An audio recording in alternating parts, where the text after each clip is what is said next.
O caso a seguir está registrado no livro Poltergeist, algumas de suas manifestações do Brasil, publicado pelo investigador de fenômenos paranormais Hernani Andrade. Foi como uma visão. Não é a primeira vez que eu vejo, porém estava acordado e de olhos abertos.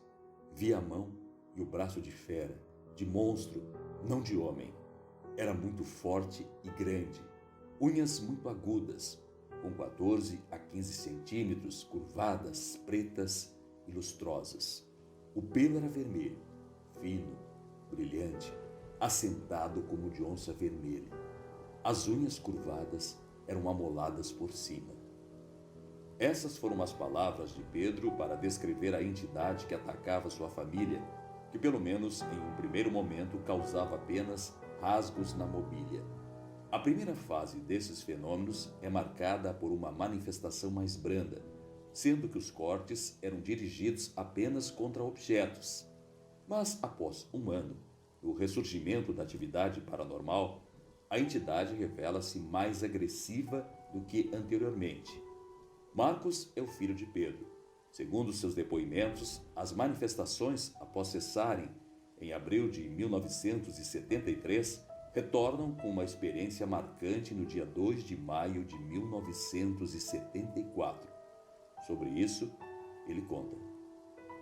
Eu estava deitado na base das 3 horas da madrugada, mais ou menos, eu dormindo, e acordei com um corte no braço.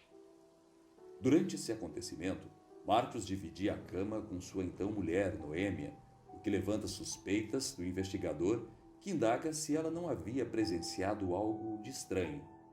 Ele respondeu que ela observava um estranho vulto ao lado da cama. Um bicho cabeludo, tipo de uma onça, como se fosse um gorila, um macaco. Ela disse que viu aquele vulto, um bicho feio, horrível. Disse que tinha cara de fogo, os dentes grandes. Um negócio horrível. Logo que ela viu, ela começou a chorar e não aguentou. Apesar da superficialidade dos cortes, localizados na região do tríceps de Marcos, esse ataque foi motivo suficiente para a preocupação da família. As fotos a seguir retratam os rastros deixados pela atividade dessa estranha criatura.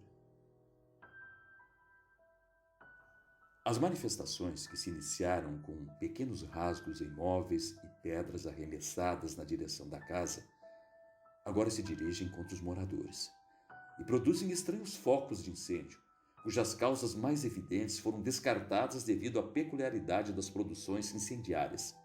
Sobre isso, Marcos afirma: sinal de fogo eu não vi. É um tipo de fogo, queimava, explodia e pronto.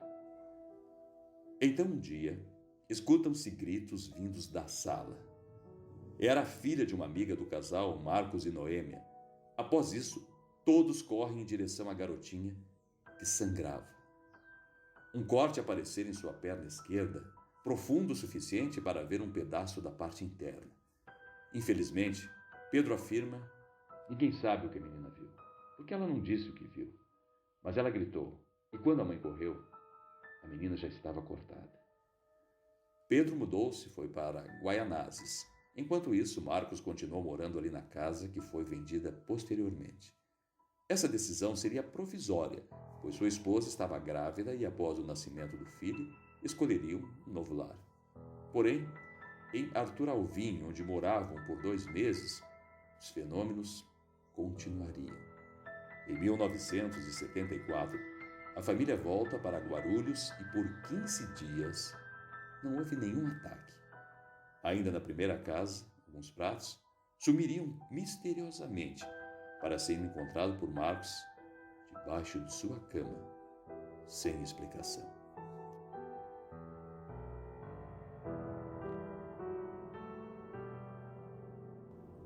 Quando apareceram esses pratos aí, não tive mais sossego.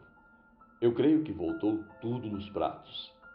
A minha garotinha, justamente no dia dos pratos, às 2 horas da madrugada, acordou em desespero, dizendo que estava vendo bichos em cima do guarda-roupa.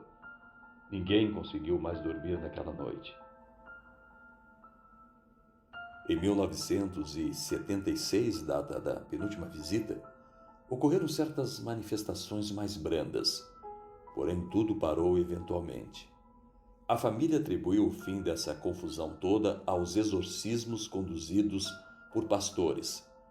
Não se sabe ao certo a causa, tampouco o que foi o poltergeist de Guarulhos, que seguiu essa pobre família durante tanto tempo. Os motivos para a ação agressiva dessa força permanecem um mistério e devem suscitar, no mínimo, a inquietude acerca daquilo a que chamamos sobrenatural. A última visita do investigador se deu em 1984. Desde então, nada aconteceu.